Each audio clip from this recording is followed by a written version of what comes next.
pratique. On va faire pas que ça, mais on va faire beaucoup de pratiques pour déconstruire, pour mettre en question notre mode de perception duel. Il faut attaquer nos croyances par tous les bouts. La croyance d'être quelqu'un, c'est comme une carapace en fait. Et donc voilà, on a chacun une carapace qui a été fabriquée différemment, avec des fragilités.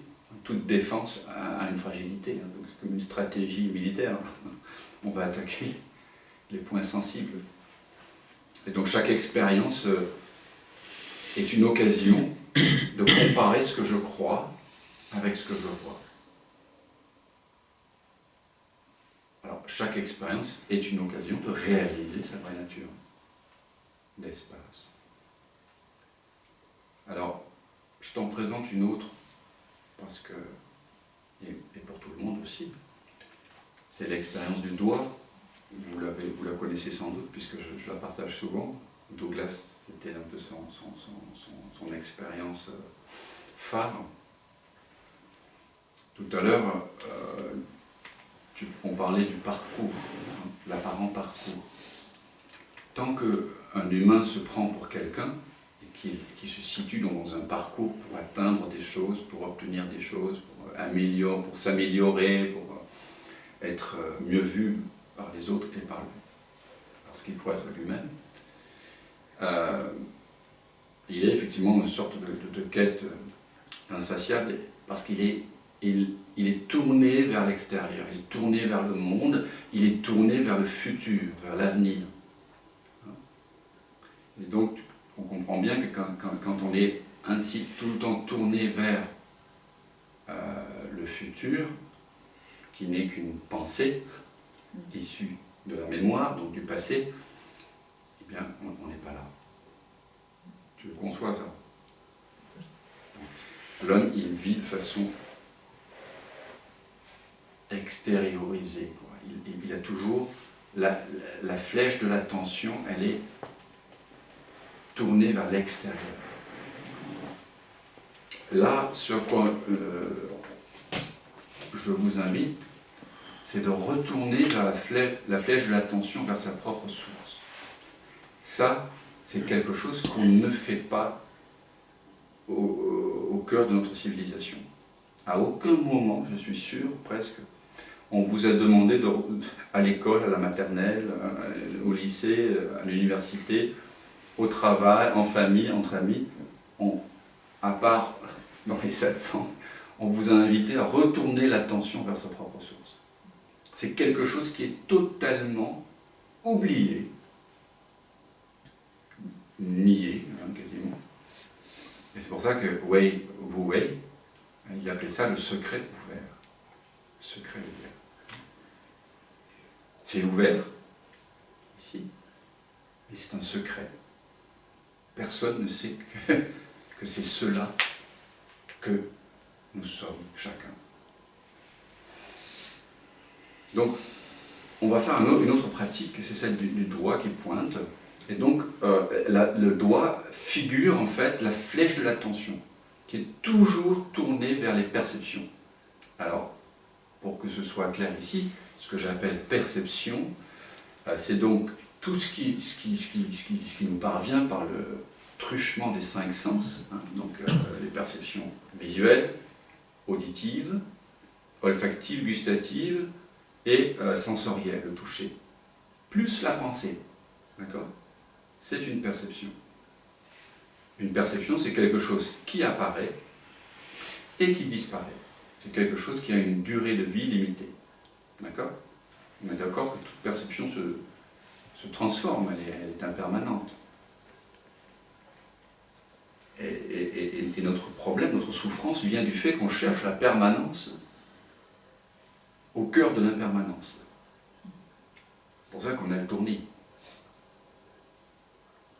C'est pour ça qu'on a le vertige. Parce que c'est pas possible. On essaie de se raccrocher à des repères qui sont en train de s'effondrer.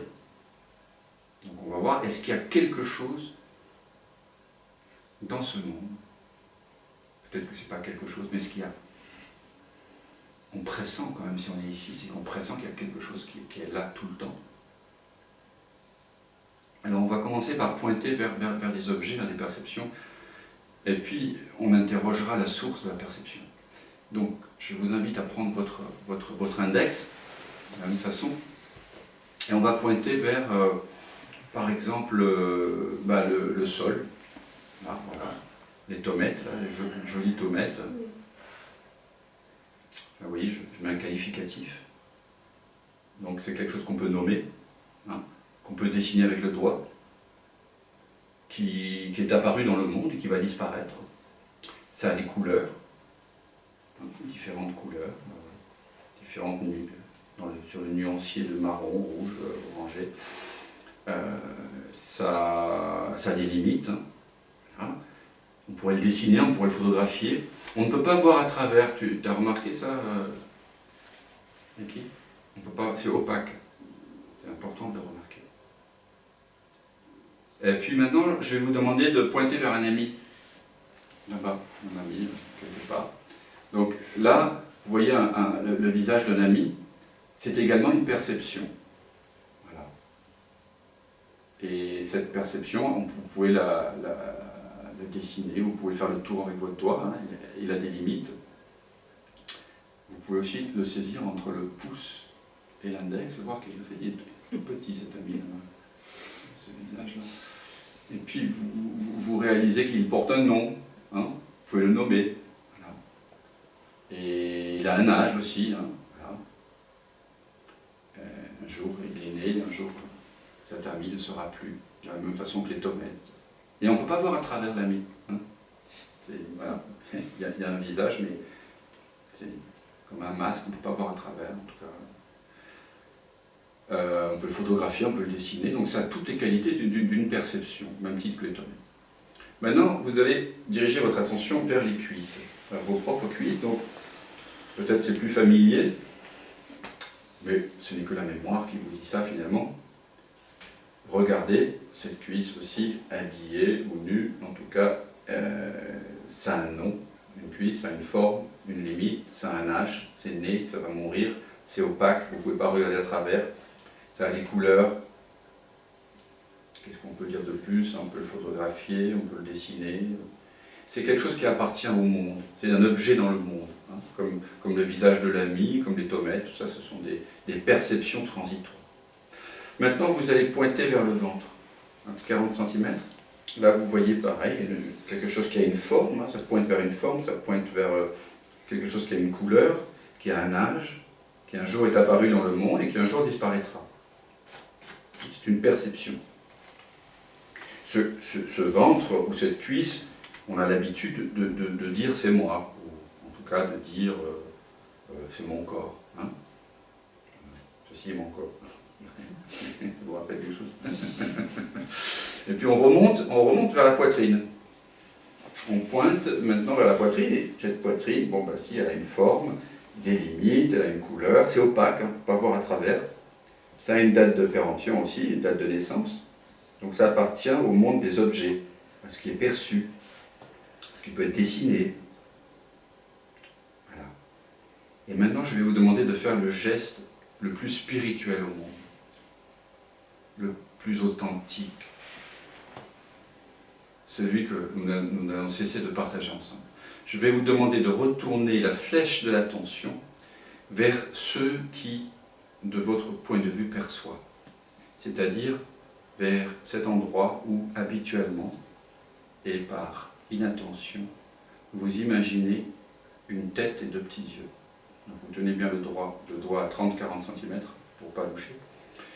Et vous pointez en cet instant vers le lieu d'où tout est perçu.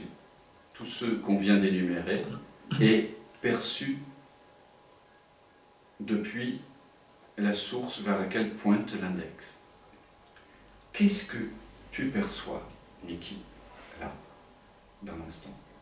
Est-ce que ce vers quoi pointe ce doigt, dans l'expérience directe, sans faire référence à la mémoire, très important, on fait cette expérience comme un enfant, un petit enfant, ingénu. Est-ce que ce doigt pointe vers une couleur ou vers une absence de couleur? Est-ce que ce doigt pointe vers une couleur ou une absence de couleur dans ton expérience directe? Une absence de couleur. Ouais. 1 point. Niki, 1 point. Est-ce que ça pointe vers une forme ou une absence de forme, Niki? De ton côté? Une forme. Ah. Oui, mais je me doutais que c'était pas la bonne réponse. C'est ça qui venait. Oui, mais tu te souviens de Huangpo tout à l'heure? Le sage s'appuie sur ce qu'il voit, pas sur ce qu'il croit. L'ignorant s'appuie sur ce qu'il croit, pas sur ce qu'il voit. Voyez les choses telles qu'elles sont et ne vous préoccupez pas des autres. Donc, qu'est-ce que tu vois dans l'instant? Est-ce que le doigt pointe vers une forme ou vers une absence de forme? Une absence de forme. Ah, 2 points. Est-ce qu'il pointe vers quelque chose qui a un nom? Tout à l'heure, moi j'ai pointé vers Eric, vers les tomates, vers un genou. Est-ce que ça pointe vers quelque chose qui a un nom ou qui n'a pas de nom? Dans l'expérience directe, sans faire référence à la mémoire. Pas de nom. 3 points. Bravo. On continue. Est-ce que, alors là, tricky.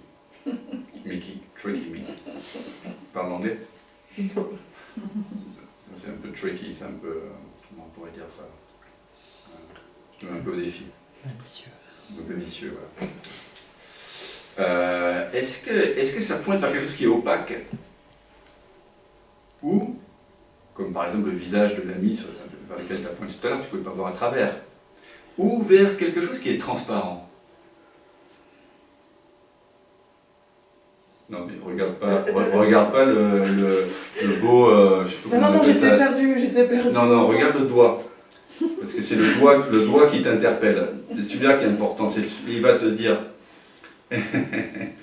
sans la pensée, sans la mémoire, Mickey, est-ce que le doigt pointe vers quelque chose qui est opaque dans ton expérience directe, ou plutôt vers quelque chose qui semble être transparent, ouvert, sans forme, vide?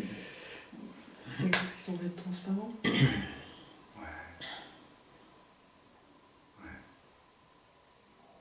Et est-ce que ça pointe vers quelque chose qui est inconscient ou quelque chose qui est éveillé, conscient?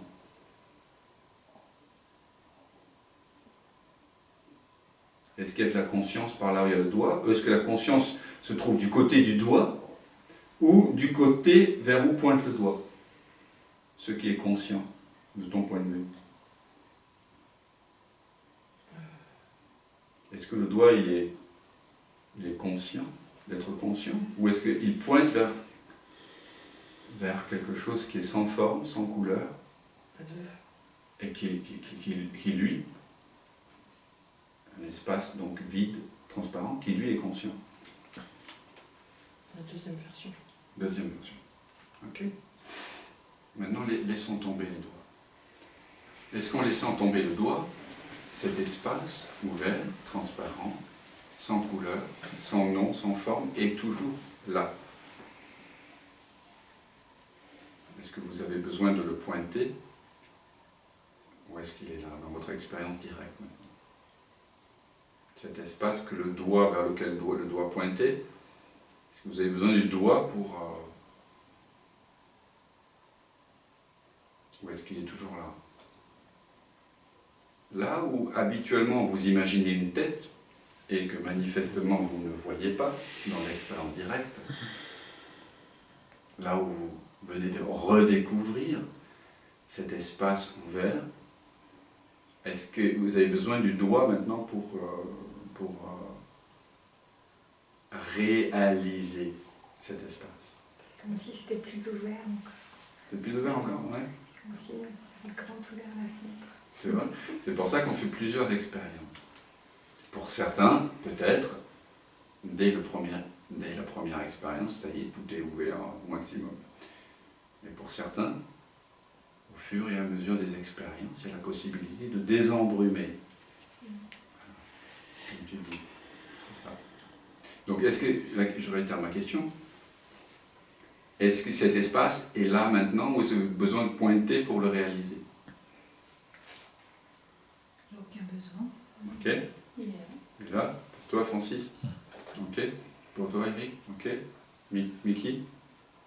Mickey, c'est encore un peu mitigé. Mais est-ce que tu vois que, est-ce que tu réalises que tu ne vois pas ta propre tête dans le champ de vision? C'est très important.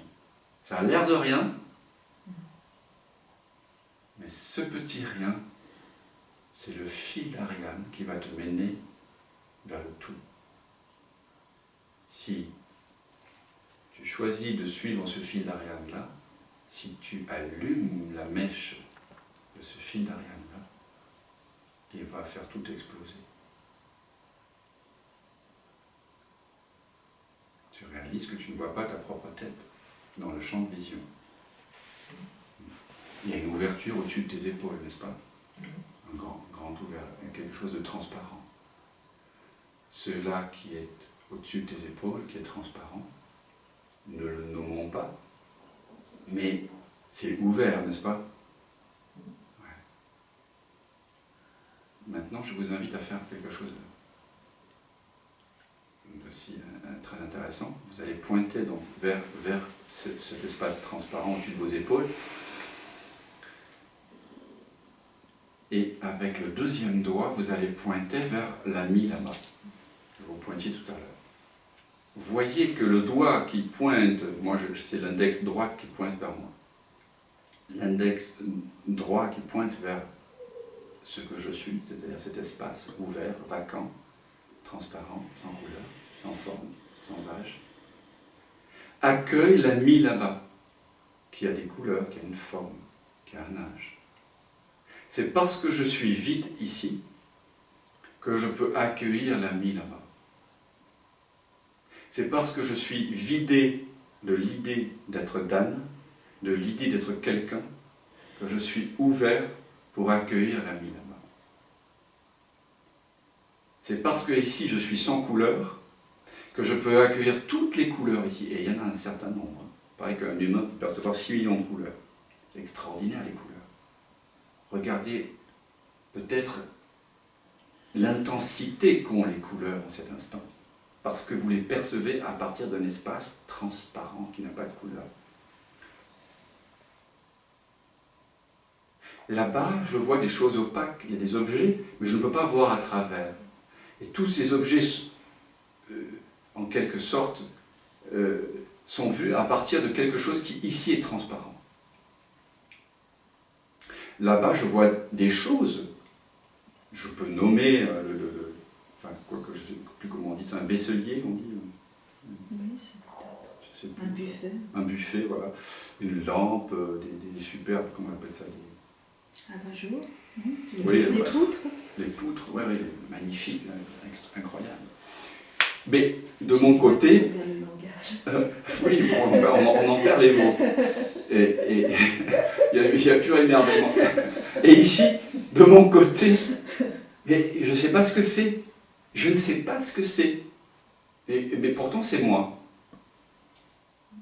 Je ne peux pas dire que c'est Dan. Je peux dire qu'évidemment, si je pointe vers le corps, là, sans doute dire que c'est le corps de Dan. Mais ici, quand je pointe vers cet espace, je ne peux pas dire que c'est un prénom. C'est une ouverture, c'est un grand non-savoir, il y a un grand je ne sais pas. N'est-ce pas, Mickey, si tu ne fais pas référence à la mémoire, Oui. tu vis cet espace, c'est comme si tu venais de naître. Et cet espace-là, il est accueil. Est-ce que tu sens qu'il est accueil, il accueille tout ça, complètement, sans les mots, sans le jugement, sans condamnation, sans comparaison. Il ne fait pas d'analyse, il ne fait pas de commentaire. Et je dirais même que si vous vous installez dans cette évidence d'être cet espace au-dessus de vos épaules, cet espace qui n'est pas localisé au-dessus des épaules, hein, mais qui est une formulation,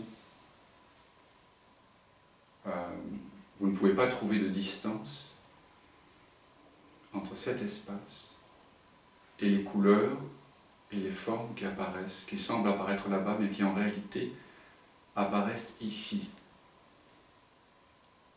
C'est-à-dire que l'espace à partir duquel vous voyez, vous pouvez le considérer comme un écran en 2 dimensions sur lequel sont dessinés ou photographiés ou filmés en ce moment tout ce que vous percevez.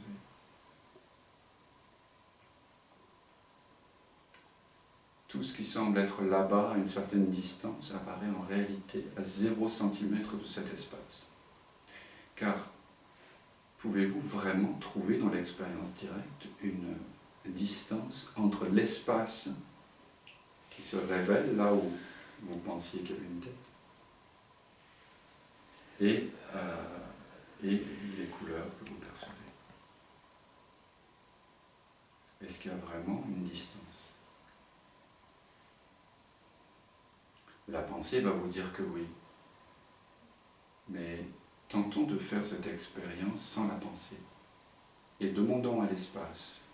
L'espace sait très bien ce qu'il en est.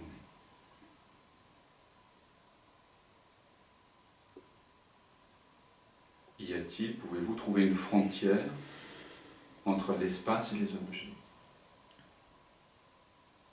Je peux mesurer une distance entre le corps ici et les autres corps. Le corps et les objets. Le corps est un objet dans le monde. Mais est-ce qu'entre l'espace et les objets, si vous ne faites pas référence à la mémoire, attention, sans association mentale, pouvez-vous trouver une réelle distance entre les couleurs et les formes? Ce sont d'abord des couleurs qu'on perçoit, ensuite ce sont des formes, parce que le mental nous dit que c'est une forme. Mais au départ, ce sont que des pixels de couleurs que nous voyons. Quand nous avions 3 mois, nous ne connaissions pas encore le nom des objets. Nous ne savions pas que nous étions une petite personne. Nous n'avions pas ce genre d'imaginaire. Et nous ne percevions que des pixels. Comme l'écran au cinéma est intimement un avec tous les pixels du film, même si par exemple le soleil, la montagne apparaissent à l'arrière-plan, et qu'au devant-plan, à l'avant-plan, il y a un jardin, une maison, une voiture, un personnage en haut-plan.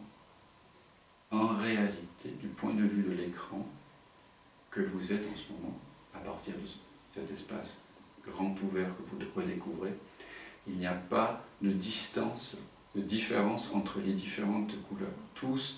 Toutes les couleurs que vous percevez n'apparaissent-elles pas à 0 cm de la conscience de cet espace éveillé, conscient que vous êtes?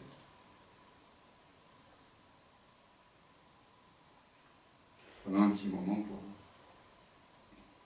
pour cela, il faut bien sûr ne pas faire référence à la mémoire, accepter de défocaliser le regard, ramener le regard à sa source.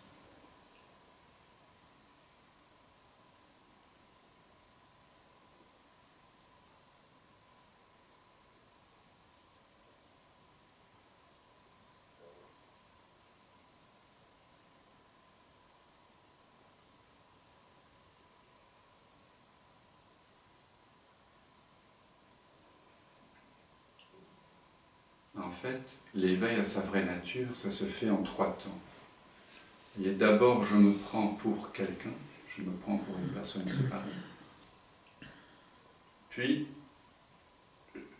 j'ai le pressentiment, je souffre, et je vis quelque chose de désagréable, de désaligné. Tout d'un coup, un bodhisattva ou une information dans un livre, ou une idée étonnante se fait jour, je vais aller vérifier si c'est vrai. Je retourne la flèche de l'attention à 180 degrés, très exactement, pour vérifier qu'est-ce qui est à la source de la perception, qui perçoit. Et je décide de le faire pour moi-même.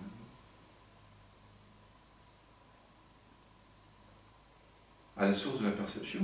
La personne que je croyais être n'est pas trouvée. Là.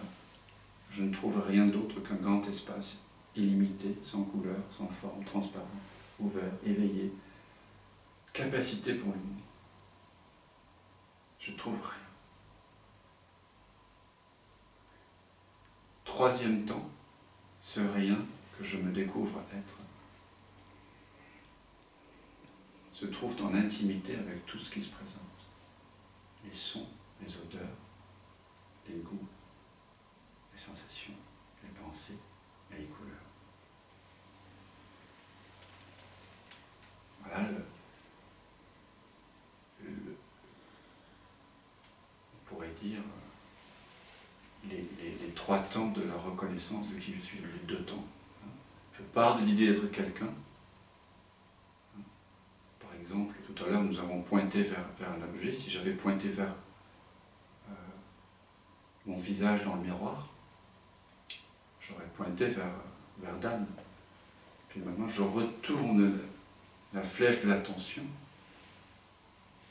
qui pourrait être le personnage dans le miroir, qui regarde vers ce que je suis vraiment. Le doigt représente le visage qui est dans le miroir et qui regarde vers ce que je suis vraiment. Et là, je découvre qu'il n'y a pas d'origine au reflet dans l'expérience directe. Attention. Bien sûr, je sais que j'ai une tête pour vous. Vous voyez Dan. Mais moi, je ne me vis pas moi-même comme étant Dan. Je me vis en tant que cet espace. Et toi, Florence, je vois Florence, nous voyons tous Florence là. Mais est-ce que toi, Florence, tu te vis comme étant Florence maintenant? Ou est-ce que tu es cette ouverture, ce rien conscient? Oui, je vois, je suis l'espace qui accueille là en ce moment, oui.